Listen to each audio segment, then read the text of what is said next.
Casualmente con el tema de una Cristina que tiene todo el pasado por delante y las comparaciones con otros expresidentes que pasan por una situación similar, como decíamos el de Evo Morales y el de Correa en Ecuador, tan diferente de la de Lula en Brasil. Tenemos a José Nathanson, periodista, politicólogo especializado en realidad política latinoamericana, dirige el Diplo, la edición Cono Sur de Le Monde Diplomatique, desde el año 2010, es director de Insud Editorial, que reúne los sellos clave intelectual, y siglo XXI, tanto en Argentina, España y México. Fue redactor y luego columnista del diario Página 12, consultor de las Naciones Unidas y jefe de redacción de la revista Nueva Sociedad, colaborador habitual y columnista de diversos medios gráficos, de radio y de televisión, y también autor de varios libros. Entre los últimos se encuentran El milagro brasileño, ¿por qué?, La rápida agonía de Argentina kirchnerista y la brutal eficacia de la nueva derecha, y Venezuela, ensayo sobre la descomposición. Acaba de publicar la edición de junio del Diplo, que lleva un editorial firmado por Nathanson con el título Milei desde el borde de la galaxia, donde sostiene que el presidente ganó la batalla cultural, y vamos a usar para despedirnos la canción de Star Wars o La Guerra de las Galaxias, interpretada por su compositor al mando de la Orquesta Filarmónica de Viena, para cerrar la entrevista que vamos a comenzar ahora. Muy buenos días, José Nathanson. Jorge Fontevecchia te saluda.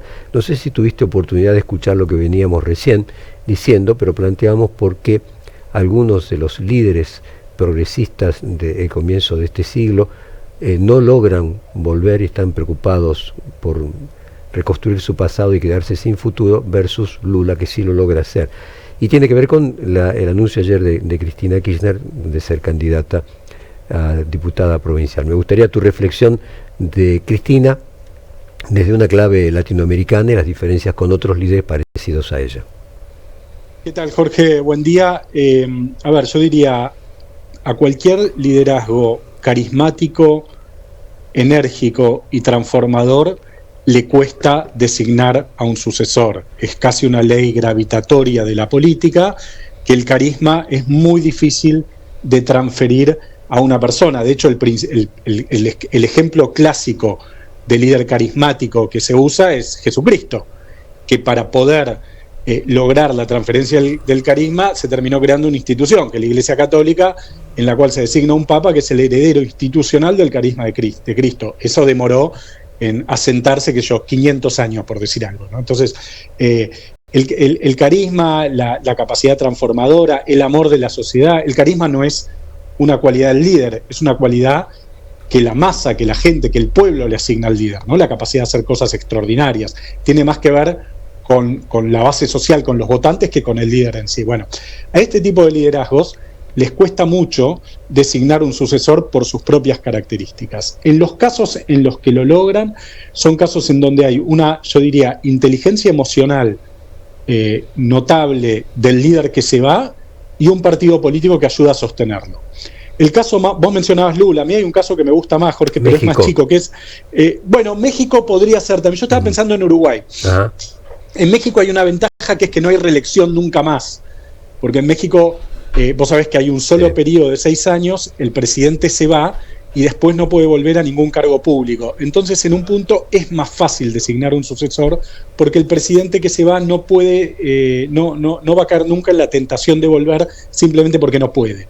El caso de Uruguay me parece interesante porque el Frente Amplio, vos fíjate, ganó con Tabaré Vázquez la primera vez, después lo sucedió Mujica, después volvió Tabaré, hubo un gobierno de otro signo político y ahora volvió el Frente con Yamandu Orsi. Ahí lo que hay es una organización partidaria que permite tramitar las diferentes líneas internas, hay primarias para elegir candidatos, etcétera, y que hacen que esta organización pueda cubrir ese vacío que llena el líder cuando el líder se va. En el caso de Lula lo hizo, o sea, Lula la designó a Dilma y no le fue bien. Lo que pasa es que ya nos olvidamos, digamos, ¿no? Pero la designó a Dilma ganó la primera elección y después de reelegir la sacaron con el juicio político a los pocos meses de haber reelegido, o en todo caso le fue bien al principio y terminó saliendo mal esa experiencia y después terminó ganando Bolsonaro. A Correa le cuesta, a Evo Morales creo que es el peor ejemplo. Yo creo que cuesta mucho transmitir la popularidad del carisma y eso es lo que le pasa también a Cristina, ¿no? La frase, estás en el caso de Uruguay, ¿no? Pero la frase cómo le gusta el pastel y cómo le cuesta alargarla, ¿no? Me parece que también aquí viene a cuento de no retirarse a tiempo, sería el punto, de no solamente no saber hacer la transferencia carismática. Yo creo que sí, yo creo que hay una dificultad de los líderes populares para aceptar que su tiempo político pasó. Le pasa a Cristina, a Macri, que terminó, o sea, el fracaso político de Macri desde su salida del gobierno es rotundo, es total, digamos, ¿no? Pero le ha pasado a otros, le ha pasado a Alfonsín, le ha pasado a Menem. ¿Te acordás, Jorge? Menem quiso ser presidente hasta el último día de su vida, casi uno diría, digamos. Le pasó también a Duhalde, ya nadie se acuerda que Duhalde compitió contra Cristina en 2011 y sacó el 5% de los votos. Le pasa a todos, hay algo que cuando el sistema te lo permite, qué es lo que no permite México, qué es lo que no permite en Estados Unidos. ¿Viste? Estados Unidos vos cumpliste 2 periodos y después no podés ser ni senador, ni diputado, no podés ocupar ningún otro cargo público. Cuando el sistema te lo permite, la tentación de los líderes por volver es muy fuerte. Cuando hay un partido, una organización política fuerte, permite muchas veces tramitar esa intención del líder de volver de una manera más civilizada, llamémosle. Cuando no hay organización política, bueno, termina en un desastre como es el desastre de Bolivia, por decir un caso, ¿no? O sea, escuchándote, me parece que, José, vos propondrías una modificación respecto del sistema electoral que impida que una persona sea reelecta después de determinada cantidad de periodos, inclusive que impida que luego pueda ser candidato en cualquier otro puesto electivo. Sí, para mí tendría que ser una modificación de la Constitución, pero sí, para mí hay modificaciones de la forma de la representación que deberían ser incorporadas en la Constitución. Una es la que mencionó la propia Cristina ayer, yo estoy de acuerdo, las elecciones de medio término distraen y complejizan mucho la acción de gobierno. Apenas asumís, ya tenés que estar pensando en las otras elecciones. Y la que mencionábamos recién, que son 2 periodos de 4 años, y nunca más la definición de un cargo público, la posibilidad de ocupar un cargo público, me parece que sería positivo. Ayudaría también a la renovación de la dirigencia de los partidos, permitiría uno podría decir, bueno, ¿cuál es el argumento contra eso? Que hay un recurso político interesante, con experiencia, con capacidad, y que la gente quizás lo quiere votar y no puede ocupar ningún cargo.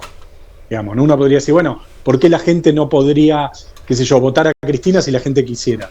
Entonces, bueno, porque al final para el sistema es mejor, para el todo es mejor, para el todo es mejor, que es el mismo argumento por el cual no hay reelección indefinida, digamos, ¿no? Porque uno podría decir, bueno, ¿por qué si la sociedad quiere votar a un político toda la vida no puede? Bueno, porque a la larga es peor, por diferentes motivos, porque una vez que está en el poder es muy difícil sacarlo, etcétera, etcétera. Ahora, yo creo que sí, que son cosas que habría que revisar, pero eso implicaría un pacto político de reforma constitucional que me parece obviamente lejanísimo, lejano e imposible. Pero por lo menos, aunque sea como faro, ayuda para entender. Déjame traerte ahora a la política cercana. En tu último artículo vos dijiste que Milei es un restaurante de menú acotado pero efectivo, que solucionó rápido con 3 platos. Los platos son Luis Caputo, Patricia Bullrich y Santiago Caputo, cuestiones básicas como inflación, seguridad, batalla cultural, y lo comparaste con Menem, con Fujimori y hasta con Bukele. Me gustaría que compartieras con nuestra audiencia un poco más en profundidad esta idea.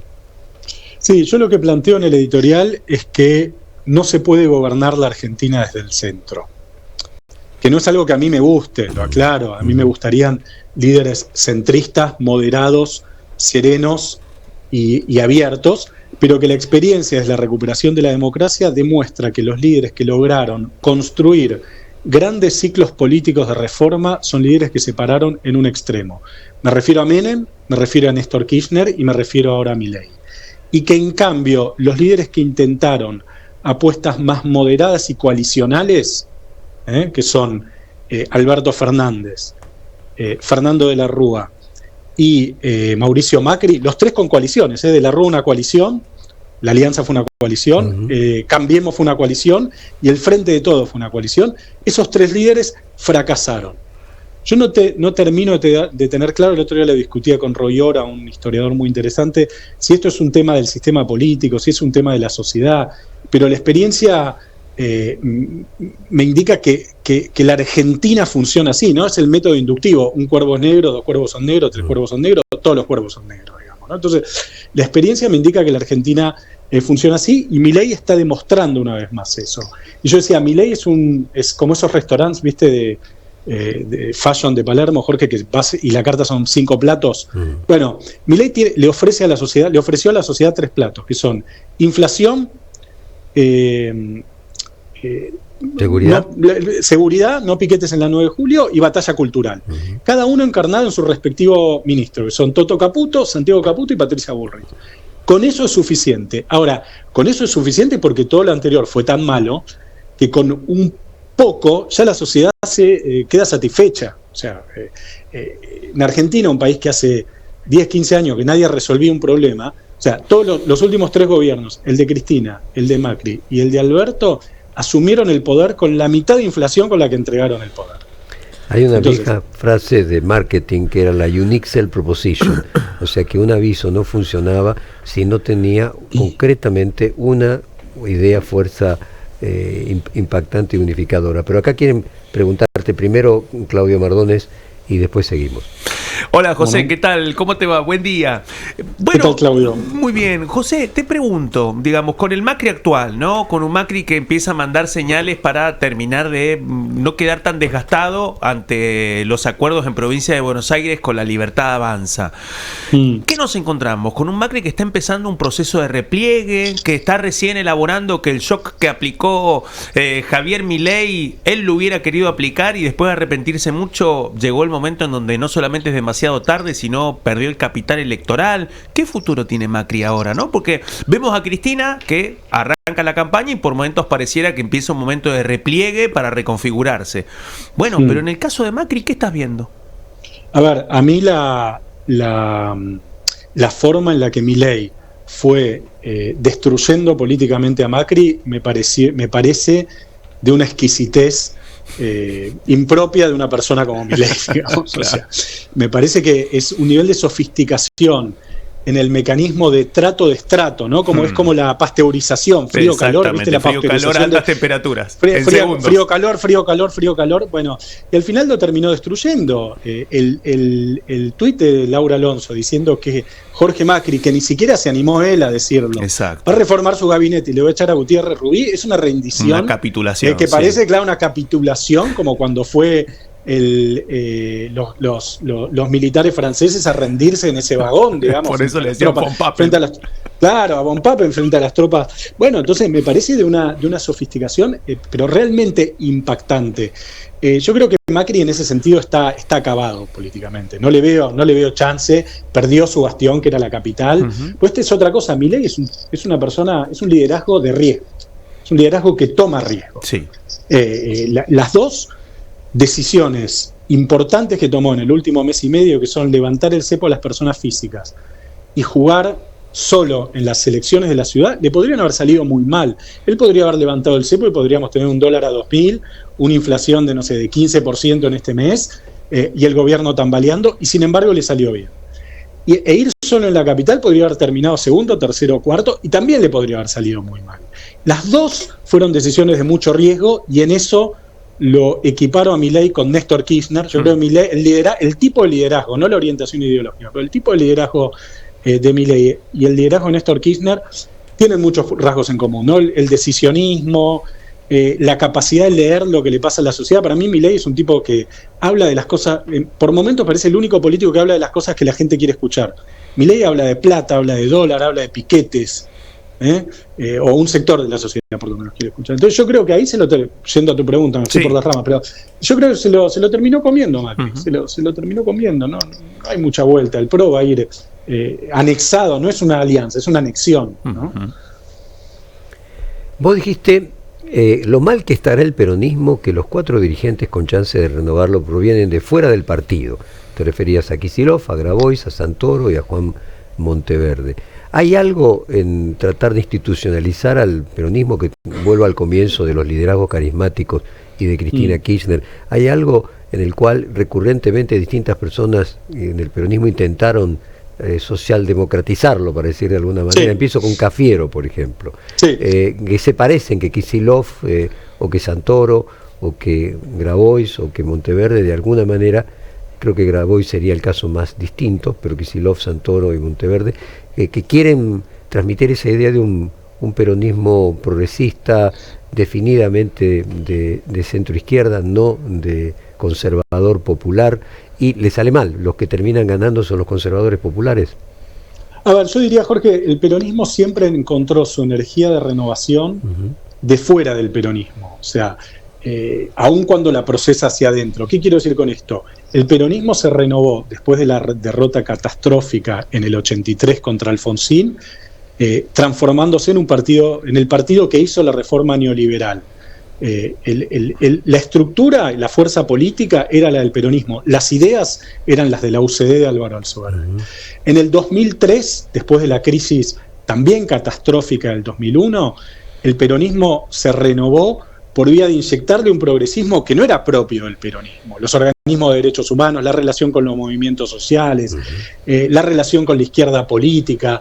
Era la estructura del peronismo con las ideas del frepaso, por decirlo de algún modo, ¿no? Y mal dicho. ¿De dónde va a venir la próxima renovación peronista? Yo no lo sé. Yo no lo sé si va a venir de ahí o va a venir, qué sé yo.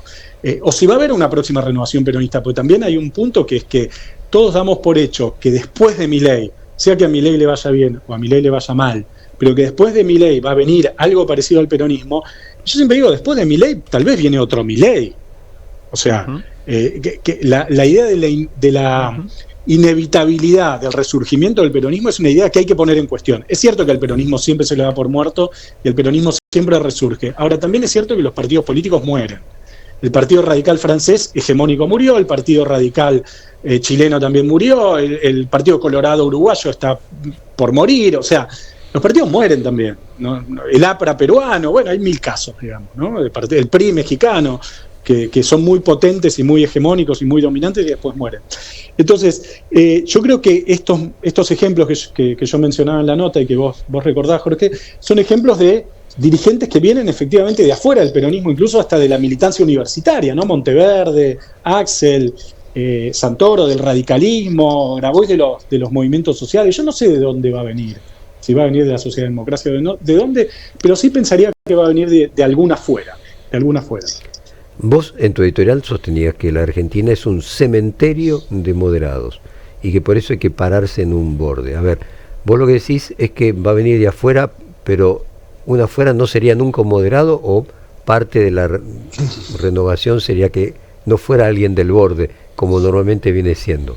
Y está bien, yo lo pensaba el otro día y lo hablaba con un amigo, porque uno podría decir, si la estabilidad macroeconómica se consolida, si la inflación sigue a la baja, si el dólar sigue planchado, y si el gobierno si la Libertad Avanza se convierte en una fuerza dominante, el peronismo, la única posibilidad que va a tener, creo yo, de hacerle frente a la Libertad Avanza es de reconocer algo de los logros de la Libertad Avanza. Algo de los logros. Yo no me imagino un peronismo haciendo campaña diciendo que el déficit fiscal no es importante, digamos, ¿no? Tal como ocurrió en el final del menemismo, cuando De la Rúa tuvo que absorber la convertibilidad, asumir que la convertibilidad no se iba a tocar. ¿Te acordás la frase de Chacho de me arrepentí de no haber votado la ley de convertibilidad? Bueno, la estabilidad como un valor social, así como Macri tuvo que aceptar que la estatización de aerolíneas y de YPF y que la asignación universal por hijo eran valores que la sociedad quería conservar. Entonces uno diría, la estabilidad macroeconómica penosamente lograda a costa de un enorme sacrificio social, es algo que yo creo que la sociedad no va a querer poner en juego en la próxima elección. Entonces, la posibilidad de que el peronismo construya una alternativa debería ser una alternativa que reconozca algo de los avances logrados. Por lo tanto, una alternativa moderada. Ese es mi análisis. ¿Podrá el kirchnerismo, podrá Axel, podrá Cristina? ¿Quién puede encarar esa alternativa moderada? No, la verdad que no lo sé. ¿Querías decir algo, Elección? Buen día, ¿Cómo estás, José? Elizabeth te saluda. Respecto de, es muy interesante eso que vos decís, digo, y lo relaciono o lo linkeo con lo que viene diciendo Cristina en alguno de los últimos mensajes, sobre todo a partir de esto que plantea del Estado eficiente. ¿No busca a Cristina alguna o en su discurso algún reconocimiento de eso respecto de los logros de la gestión Milei? Digo, pararse en ese lugar. Sí, yo creo que sí, pero que lo hace mal. Yo diría lo siguiente, yo la veo a Cristina intentando revisar algunas cuestiones importantes de la forma en la que ella y el kirchnerismo más en general tenían de pensar la economía y la política, cuando habla de Estado eficiente, cuando habla de la cuestión educativa, cuando habla incluso del equilibrio fiscal, pero yo creo que lo hace mal, porque Cristina lo hace medio como hace la Revolución Cubana, ¿no? Que decía, bueno, ahora se abre el periodo de la autocrítica. Entonces se juntan toda la nomenclatura cubana en un congreso, no sé qué, fuman habanos, bueno, estoy caricaturizando un poco, ¿no? Sí. Pero, y dicen, bueno, y ahora se cierra la autocrítica. Pero así no se hace una autocrítica. O sea, la autocrítica es un proceso abierto, es un proceso que pone en cuestión liderazgos, que pone en cuestión verdades. Es como que Cristina dice, no se puede hablar de déficit fiscal hasta que yo digo que se puede hablar de déficit fiscal. Bueno, pero así no vamos a cambiar la forma de mirar las cosas, digamos. Entonces, yo creo que Cristina efectivamente está explorando una revisión de aspectos de su concepción político-ideológica de muchas cuestiones, y me parece que es positivo, pero creo que lo hace de una forma tan personalista que el ejercicio no va a terminar llegando a ningún lado. José, como decía al principio, vos habías colocado en tu editorial Milei desde el borde de la galaxia, así que te vamos con un poco de humor a despedir con la emblemática canción de Star Wars o La Guerra de las Galaxias, en este caso interpretado por el compositor John Williams, al mando de la Orquesta Filarmónica de Viena, para estar a tu altura. ¿Te parece bien? Muy bien, Jorge, muchas gracias. Un abrazo a todos. Gracias, como siempre. Gracias, acabamos de hablar con José Nathanson.